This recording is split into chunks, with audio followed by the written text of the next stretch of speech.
तो आदाब, नमस्कार, गुड इवनिंग, सत श्रीकाल। एक बार फिर आप तमाम लोगों का स्वागत है क्राइम तक की कहानी के इस एपिसोड में। उम्मीद है पूरी फैमिली अच्छी होगी, अपना और अपनों का ख्याल रख रही होगी। लगभग 48 घंटे के करीब आसपास मान लीजिए होने वाले होंगे और अभी तक उस चोर का कोई सुराग नहीं मिला या उस हमलावर का कोई सुराग नहीं मिला जिसका सीसीटीवी कैमरा, जिसकी तस्वीर पुलिस के पास। आज की कहानी शुरू करूं, उस कहानी की शुरुआत एक सीसीटीवी फुटेज से करते हैं। 2 तस्वीरें दिखाऊंगा आपको और इन 2 तस्वीरों में बहुत सारी कहानी छुपी हुई होंगी और इसके बाद इन्हीं तस्वीरों के ज़रिए आपको सैफ अली खान और करीना कपूर के घर पर 16 जनवरी की रात आखिरी के 55 मिनट में क्या हुआ, एक चोर बंद कमरे के अंदर से रहस्यमयी तरीके से कैसे भागने में कामयाब हो गया, ये पूरी कहानी आपके सामने है। सबसे पहले इस सीसीटीवी तस्वीर को देखिए। ये तस्वीर 16 जनवरी की रात 1:37 की है। घड़ी में यही टाइम दिखा रहा है 1:37। एक शख्स जिसके पीठ पर पिट्ठू बैग है, बैग उसका इस वक्त आप देखिएगा, बैग को ध्यान से, बैग में लग रहा है बहुत कुछ है। चेहरे पे मफलर जो ऑरेंज कलर का, उसने उसको ढक रखा है, गमछा, मफलर या जो भी कपड़े का टुकड़ा कहिए। टी शर्ट पहने हुआ है, पैंट पहने हुआ है और ये अब सीढ़ी से ऊपर की तरफ जा रहा है। ये वही सीढ़ी है जो सैफ अली खान के घर के फायर एग्जिट की सीढ़ियां हैं और ये उसी सीढ़ी से जा रहा है। टाइम हो रहा है 1:37। अगर आप ध्यान से देखेंगे तो इसके हाथ पर, इसके कपड़ों पर बहुत सारे डस्ट है, धूल है, गंदगी है। ये कब होता है? 2 सूरत में। या तो ये शख्स अभी अभी किसी दीवार को फांद कर आया या कहीं से रेंगता हुआ निकला है, ज़मीन से इसका संपर्क हुआ है और उसी में इसके कपड़े मैले हो गए, हाथ भी मैला है, हाथ पे भी मिट्टी धूल लगी हुई है और अभी अपने चेहरे को ढके हुए ये ऊपर की तरफ जा रहा है। लेकिन सबसे ख़ास बात जो ध्यान से आप देखिएगा, इसके पैर दोनों नंगे हैं, पैर में कोई जूता नहीं है। तो दोनों पैर खाली, कोई जूता नहीं और ये नंगे पांव सीढ़ी पर चढ़ रहा है। अब नंगे पांव जाने का क्या मतलब है, ये आगे बताएंगे। 1:37 पूरा हुलिया आपने इसका देख लिया, पिट्ठू बैग देख लिया, बैग भी ठीक ठाक भरा हुआ नजर आ रहा है और ये ऊपर जा रहा है। 1:37। अब इस दूसरी सीसीटीवी तस्वीर को देखिए, ये दूसरा है और ये 2:33 का है। मतलब जब ये ऊपर चढ़ रहा था उसके ठीक 55 मिनट बाद की ये दूसरी तस्वीर है और अब वो उसी सीढ़ी से, जिस रास्ते से गया, नीचे आ रहा है। अब भी हुलिया वही है, सिर्फ 3 फर्क है इस तस्वीर में। इन दोनों तस्वीरों को अगर देखेंगे सीसीटीवी के, पहला फर्क ये कि अब इसका चेहरा ढका हुआ नहीं है। वो जो ऑरेंज कलर का कपड़ा है अब इसके सीने पर लटका हुआ है, अब ये चेहरा खोल कर आ रहा है। दूसरा, अगर आप ध्यान से देखेंगे तो बैग जो जाते हुए भरा हुआ लग रहा था, थोड़ा खाली दिखाई देगा आपको। और तीसरा, अब इसके पैर में जूते हैं। जाते वक्त जूता नहीं, जाते वक्त बैग भरा हुआ, चेहरा ढका हुआ, आते वक्त चेहरा खुला हुआ, बैग थोड़ा खाली और अब दोनों पाँव में जूते। सवाल ये है कि जाते हुए नंगे पाँव क्यों गया और वापसी में जूता पहने हुआ, ऐसा क्यों है?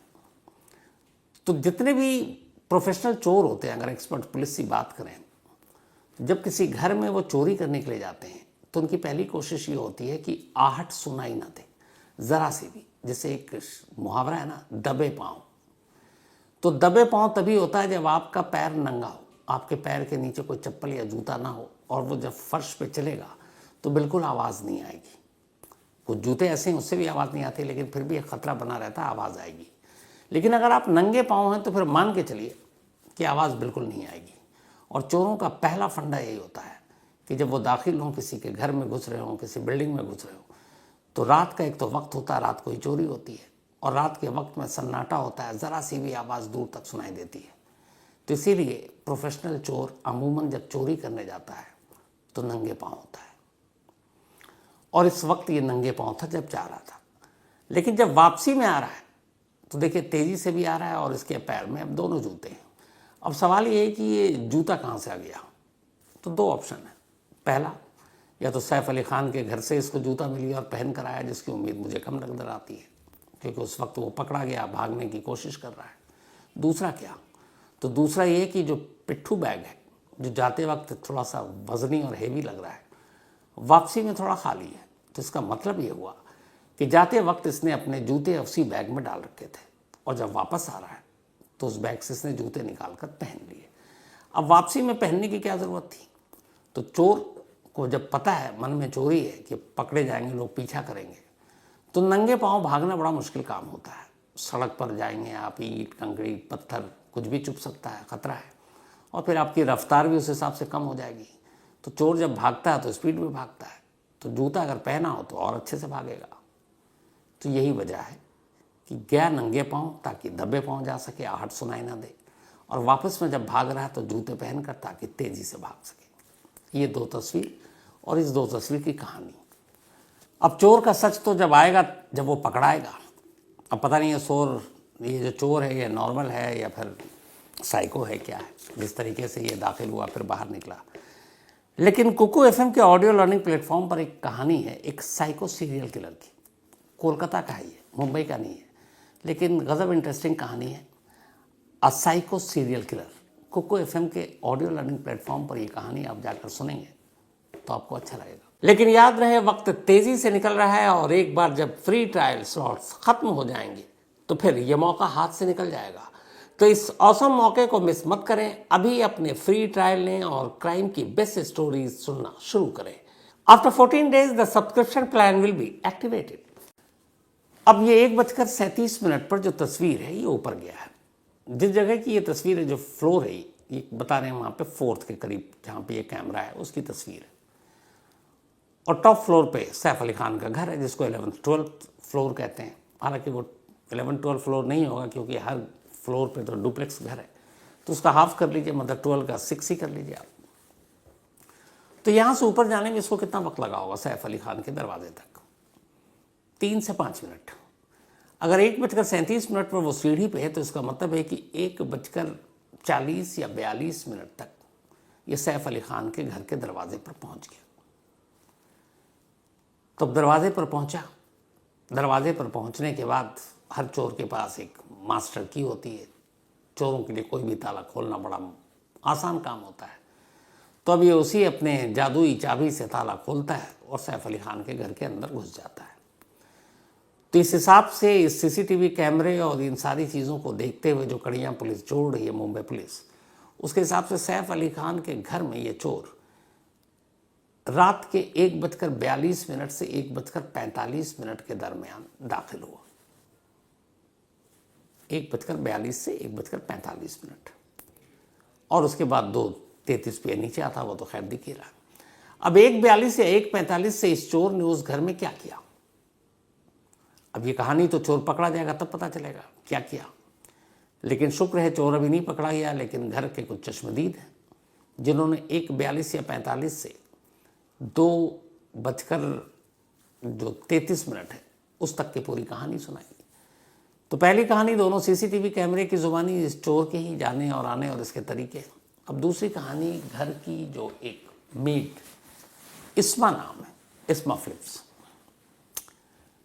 उनकी जुबानी। और उनकी जुबानी इसलिए क्योंकि एफआईआर उन्हीं के बयान पर लिखा गया है और पूरी एफआईआर की जो कहानी है हूबहू वही आपको सुना रहा हूँ कि उस घर में उन 55 मिनट के अंदर सीढ़ी से लेकर घर तक में क्या हुआ, एक एक चीज़ डिटेल में पूरी कहानी। जो बयान है, अभी एक कानूनी दस्तावेज है और चश्मदीद का बयान है, तो उन्हीं के बयान और उन्हीं के एफआईआर पे जो बांद्रा पुलिस स्टेशन में दर्ज है। अब 1:42 या 1:45 के बाद क्या होता है, वहाँ से कहानी शुरू होती है। ये कहानी 1:42 और 45 मिनट से अब चोर के हवाले से नहीं, उस घर के मेंबर के हवाले से शुरू होती है, लेकिन उसमें भी 15 से 17 मिनट का गैप है। वो गैप इसलिए है कि उस घर की पहली मेंबर जो विटनेस है, इस्मा, उसकी आंख 2 बजे रात को खुलती है।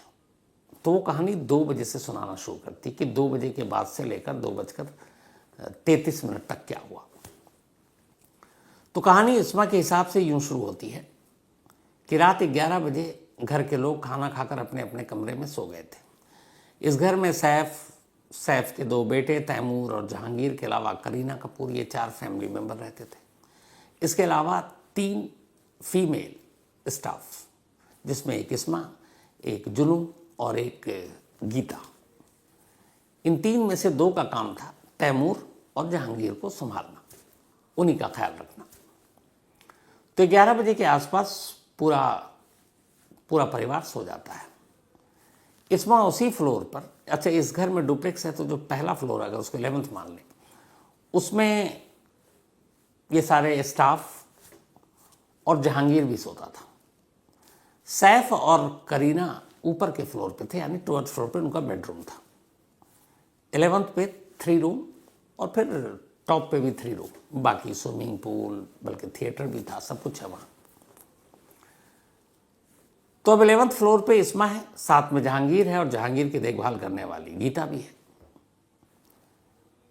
ठीक 2 बजे इस्मा को कुछ आवाज़ सुनाई देती है, उसकी नींद टूटती है। ध्यान से सुनती है, उसे लगता है कि कमरे के उसके बाहर, जो कमरा इस्मा के लिए था, बराबर में एक बाहर में बाथरूम है, लेकिन उसको अपना कमरा खोलकर बाहर जाना पड़ेगा। उस बाथरूम से कुछ खटपट की आवाज़ आई। पहले वो बिस्तर से उठी नहीं, उसे लगा कि शायद करीना आ गई है, और करीना जहांगीर को देखने के लिए कई बार रात को आ जाती है, तो शायद जहांगीर को देखने आई और वही फिर बाथरूम भी चली गई होंगी। लेकिन थोड़ी देर बाद फिर उसे डाउट हुआ कि नहीं, करीना तो नहीं आ सकती, तो फिर कौन हो सकता है। अब सोने की बजाय इस्मा की नींद उड़ गई। उसने कहा देखते हैं, वो कमरे से बाहर निकली। बाथरूम के पास जब पहुंची तो देखी कि बाथरूम का दरवाज़ा थोड़ा सा खुला हुआ है। अब मन में शक था, उसने थोड़ा सा धक्का दिया। जब धक्का दिया तो अंदर उसे एक परछाई दिखाई दी, एक शख्स की परछाई, और उसके सर पर कैप, टोपी। हालांकि सीसीटीवी कैमरे में कॉपी आते हुए नहीं है। अब जब उसे दिखाई दिया तो अचानक घबरा गई, लेकिन इससे पहले कि वो दरवाज़ा खोलकर पूरी तरह से उस परछाई को देखती, खुद ही उस परछाई ने दरवाज़ा खोला और वो बाहर निकला। अब जब वो बाहर निकला तो उसका डायरेक्शन जो चलने का था वो उस कमरे की तरफ था जिसमें जहांगीर है, छोटा बेटा सैफ अली खान का। अब इस्मा को लगा कि अच्छा, इसने देखा कि उसके हाथ में चमकती हुई कोई चीज़ है। पहले उसे समझ में नहीं आया, फिर उसे लग गया कि ये कोई चाकू या ब्लेड है। वो हेक्सा ब्लेड था। अब इसके बाद वो जैसे ही उसमें कमरे की तरफ बढ़ रहा है, अब वो कमरे की तरफ जाती है, तो इस्मा को लगता है कि कहीं ये जहांगीर को नुकसान न पहुंचा दे, या कुछ और भी वजह हो सकती है। तो अब इस्मा लपकती है और वो जहांगीर के कमरे की तरफ बढ़ती है। जैसी जहांगीर के कमरे की तरफ बढ़ती है, वो परछाई उसके आगे आ जाती है। अब वो इस्मा का रास्ता रोक रही है। इस्मा वहाँ पे खड़ी है। अब उसने देखा कि वो हाथ में हथियार, तो वो डरी सहमी सी पूछती है कि तुम कौन हो। उधर से वो कहता है कि आवाज़ मत करना, एक भी आवाज़ मत निकालना। धमकाता है हाथ में जो उसके हथियार है। इस्मा और सहम जाती है, तो पूछती है कि तुम कौन हो, क्या चाहिए। तो ये तो नहीं बताता कि मैं कौन हूँ, पर कहता मुझे पैसे चाहिए। इस्मा फिर पूछती है कितने पैसे चाहिए। वो कहता है 1 करोड़। ये कहकर अब वो फिर आगे बढ़ रहा है। जैसे ही वो आगे बढ़ने की कोशिश करता है, इस्मा उसके रास्ते में आ जाती है।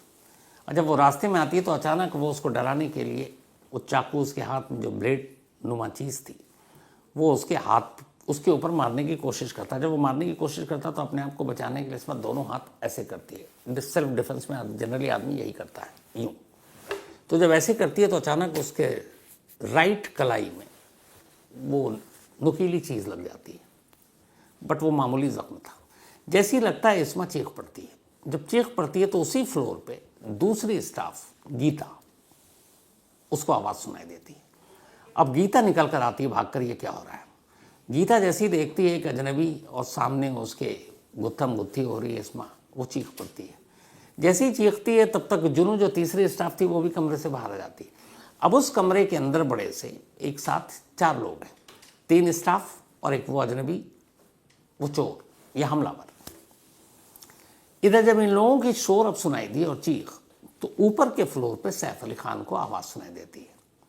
सैफ शोर सुनकर ऊपर से नीचे ही एक जीना, एक सीढ़ी थी, मतलब घर के अंदर ही रास्ता, वो नीचे आते हैं।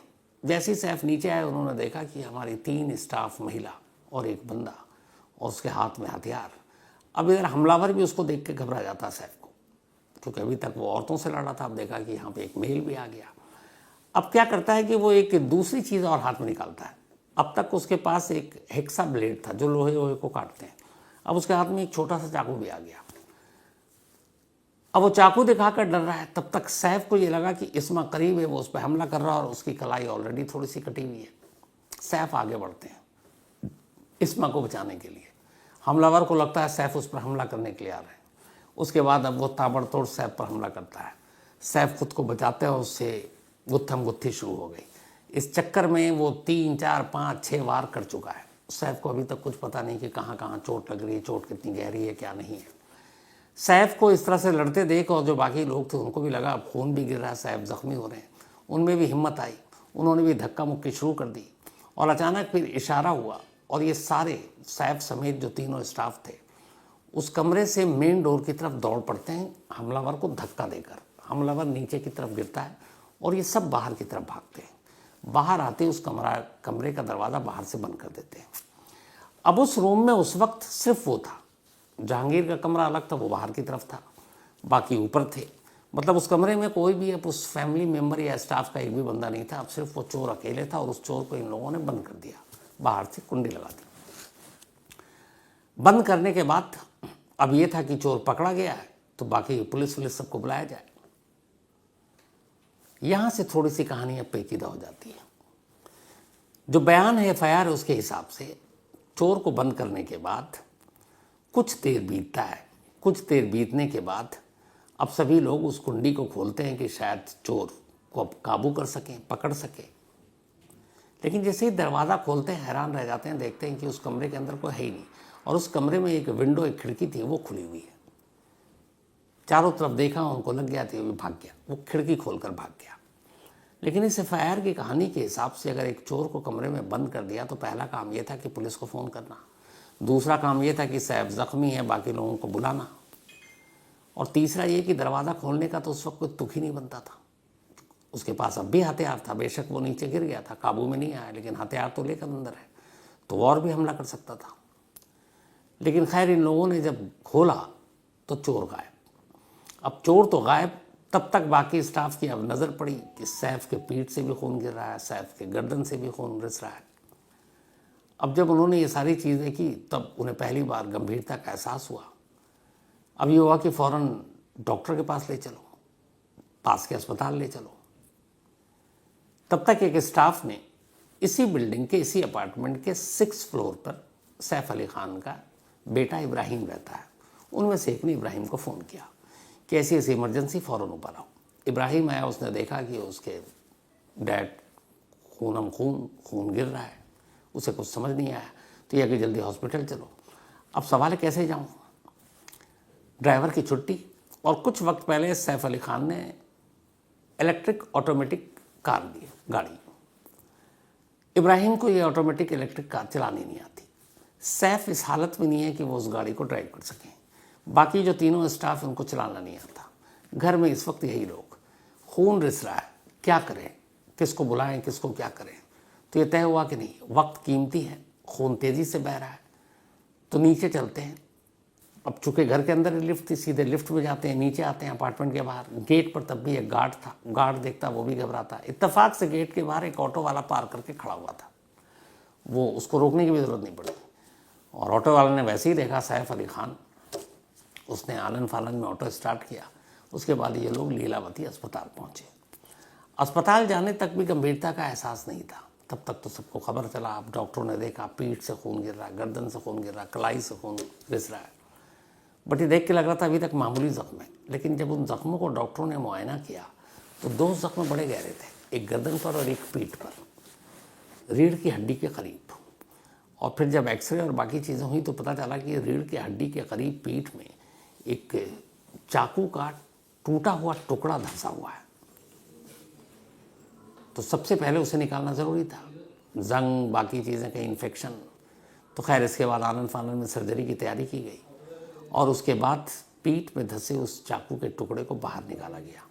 ये जो आप तस्वीर देख रहे हैं, ये सैफ अली खान के पीठ में धंसा चाकू का वही टुकड़ा है जो सर्जरी के बाद बाहर निकाला गया। अच्छा खासा बड़ा है ये। डॉक्टरों ने लीलावती अस्पताल के कहा कि अगर ये थोड़ा सा दाएं बाएं होता, स्पाइनल कॉर्ड को टच कर जाता, तो शायद सैफ अली खान कभी चल या उठ बैठ नहीं सकते थे। और जो गर्दन में घाव था अगर उसकी गहराई थोड़ी सी ज़्यादा होती तो फिर कुछ भी अनहोनी हो सकता था, लेकिन ये चीज़ें हुई नहीं।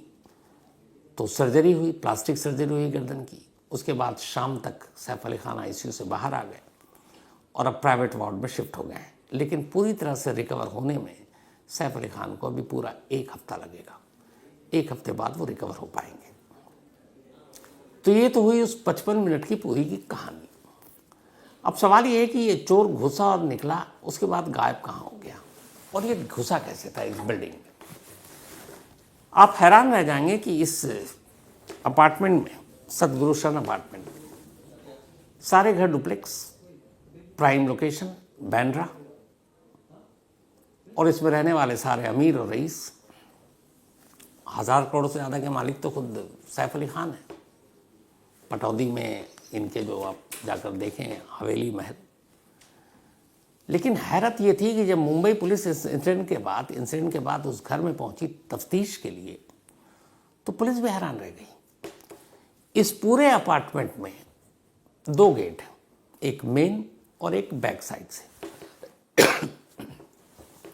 मेन गेट पर 2 गार्ड बैठा होता है जिसकी ड्यूटी होती। गेट पे कोई रजिस्टर तक नहीं है जिसपे विजिटर्स का नाम वाम नोट किया जा सके। कोई इंटरकॉम भी नहीं लगा कि कोई आ रहा है तो पूछा जाए कि भैया भेजूं कि ना भेजूं, जो अमूमन किसी भी एक छोटी मोटी सोसाइटी में भी होती है।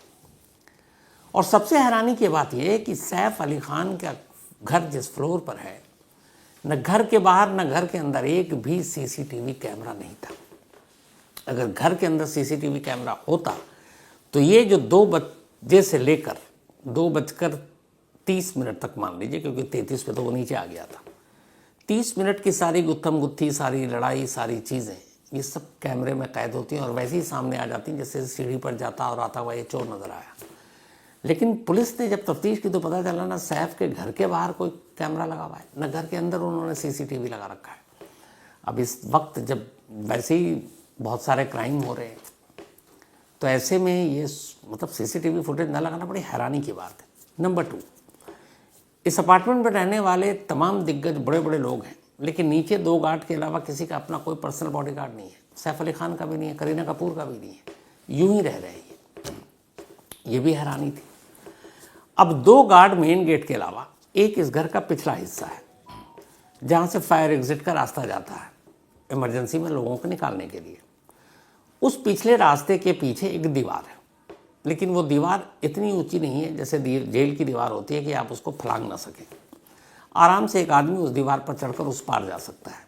अब उस पार जाने से रोकने के लिए दीवार पे नुकीली कटीली तारें भी लोग लगाते हैं। इस पे भी तार लगी हुई है, लेकिन वो सारे तार मुड़े हुए हैं पहले से, और किसी ने कभी कुछ सोचा भी नहीं कि ये तार मुड़े हुए यार ठीक करा लो। तो पुलिस को अब शक यही है, और जो चोर का हुलिया है सीसीटीवी कैमरे में कि उसके कपड़े गंदे हैं, उसके हाथ पर मिट्टी धूल लगी हुई है, तो ये कहीं से घिसटता रगड़ता हुआ आया। तो ये चोर उसी दीवार के जरिए, मेन एंट्रेंस से अंदर नहीं गया क्योंकि वहाँ गार्ड थे और वहाँ कैमरा भी था, ये उसी दीवार को फांद कर दूसरी तरफ कूदा। जब कूदा तो फिर कपड़े भी गंदे हुए इसके, और कूदने के बाद उस सीढ़ी के जरिए फिर वो ऊपर गया। ये पुलिस का मानना है। लेकिन यहाँ पे अब एक सवाल है कि इस दीवार से कूदने के बाद एक सीढ़ी है जो फायर एग्जिट रास्ता है जो लोग कम यूज़ करते हैं, उस पर होकर, और इस फ्लोर पे सैफ अली खान का घर है, ये इस चोर को कैसे पता? 2 ही वजह हो सकती है। पहली, इस अपार्टमेंट का कोई अंदरूनी शख्स इस चोर का दोस्त या उसका जानकार जिसने उसे जानकारी लीक की, पहला। दूसरा, क्या पता कभी पास्ट में ये चोर उस घर में आया, किसी भी सूरत पर उसने यहाँ कोई काम किया हो, किसी भी तरह का काम, बिजली का, मेंटेनेंस का, मरम्मत का, और भी कोई काम, और इस घर के नक्शे से और यहाँ के हर फ्लोर से वाकिफ़, और उसे ये भी बताया कि यहाँ सैफ अली खान का भी घर है। तो ये 2 ही ऑप्शन हो सकता है। तो खैर, उसके बाद वो निकला और चला गया। अब इस चोर की तस्वीर, चेहरा, सब कुछ है, लेकिन खुद चोर नहीं है। 35 टीमें मुंबई पुलिस की लगी हुई हैं इस चोर को पकड़ने के लिए। पूरे मुंबई के जितने भी अलग अलग इलाके के जो बटे हुए चोरों के गैंग हैं, उन सब से बात हो रही है, कोई सुराग नहीं मिला है। हालांकि मुंबई पुलिस के एक सोर्स ने बताया कि हमें उम्मीद है कि ये चोर कहीं मुंबई छोड़कर नहीं भागा, ये मुंबई में ही अभी तक है। अब पता नहीं जैसे जैसे वक्त निकले तो भाग जाए, लेकिन वो किसी गुप्त ठिकाने पे ही जहाँ भी वो रहता हो वहीं छुपा हुआ है। लेकिन अब उसका चेहरा पूरे मुंबई में भी लोगों ने देखा है, तो अब अगर कहीं हो तो आस पड़ोस से लोग देखेंगे तो पुलिस को इन्फॉर्म कर देंगे। लेकिन हैरानी इस बात की है कि अभी तक किसी ने फ़ोन तक नहीं किया है। बट इसी कोशिश में पुलिस ने एक सस्पिशियस शख्स को पकड़ा है, एक संदिग्ध, और इसको गिरगांव से उठाया। इसका नाम है शाहिद। अब इसको क्यों उठाया?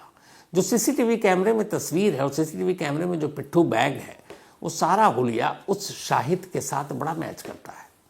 जब शाहिद की कुंडली खंगाली गई तो पता चला कि कम से कम मुंबई के हाई प्रोफाइल 5 घरों में उसने सेंध मारी है, और उसके सेंध मारने का तरीका सेम ऐसे ही था। वो भी जब घर में चोरी करने जाता था तो नंगे पांव जाता था, और पीठ पर बैग होता था ताकि चोरी का माल और बाकी चीज़ें उस बैग में डालें, और एक जूता भी रखना होता था।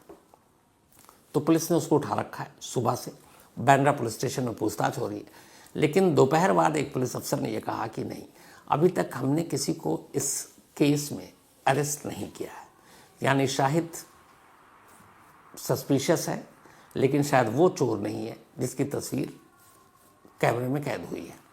बट उससे पुलिस उस चोर तक पहुंचने की कोशिश कर रही है, क्योंकि मोडस ऑपरेंडी एक है, काम करने का तरीका एक है, तो उससे पूछताछ हो रही है। लेकिन कुल मिलाकर अभी तक कुछ सुराग नहीं मिला।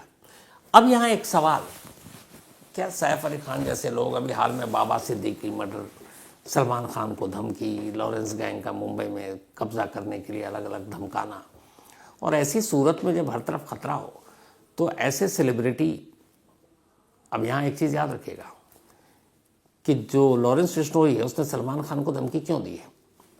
चिंकारा हिरन शिकार केस में जो शिकार किया था उसी लिए, जिसको लेकर लॉरेंस का कहना है बिश्नोई बिरादरी इसमें गुस्से में है। तो एक बात याद रखिएगा कि जब ये शिकार का किस्सा हुआ था ना, तब उसमें सैफ अली खान भी शामिल थे। सलमान खान, सैफ अली खान, सोनाली फिल्म एक्ट्रेस और नीलम, ये सब हम साथ साथ हैं फिल्म की शूटिंग हो रही थी जब जोधपुर में। तो इस शिकार के वक्त ये सारे लोग थे, लेकिन सैफ अली खान और बाकी लोगों के नाम बाद में हट गए थे। हालांकि इसके पीछे एक दूसरी भी कहानी है।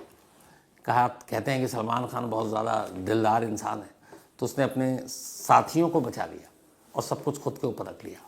तो सैफ अली खान भी थे। और यहाँ ये बहुत सारी चीज़ें भी होती कि सैफ अली खान जिस नवाब ख़ानदान से आते हैं, हालांकि आज़ादी के बाद वो नवाबियत वाला रुतबा अब छिन गया है, लेकिन नवाबों का जब किस्सा होता है, राजाओं महाराजाओं नवाबों का, तो हमेशा याद रखें कि शिकार के भी तो किस्से होते हैं। तो मंसूर अली खान पटौदी, टाइगर पटौदी जो थे, टाइगर की वजह से उनका नाम पड़ा था टाइगर पटौदी।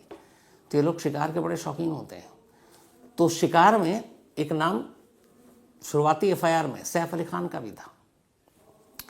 तो अब ये जानते हुए कि उस शिकार में नाम रहा है, इधर लॉरेंस की धमकी है, और फिर भी ये सुरक्षा में लापरवाही कि आप सीसीटीवी कैमरा तक नहीं लगा रहे हो, क्यों? इस पे बड़ा एक क्यूरियोसिटी थी मन में। एक मुंबई की सीनियर पुलिस अफसर से मैंने इस बारे में आज ही बात की और पूछा कि ऐसा क्यों है। उन्होंने जो जवाब दिया बड़ा अजीब जवाब था, पर हो सकता है वो अपनी जगह सही हो। उन्होंने कहा ये जो चमकती हुई दुनिया है ना ग्लैमर्स की, ये बड़ी अजीब दुनिया है।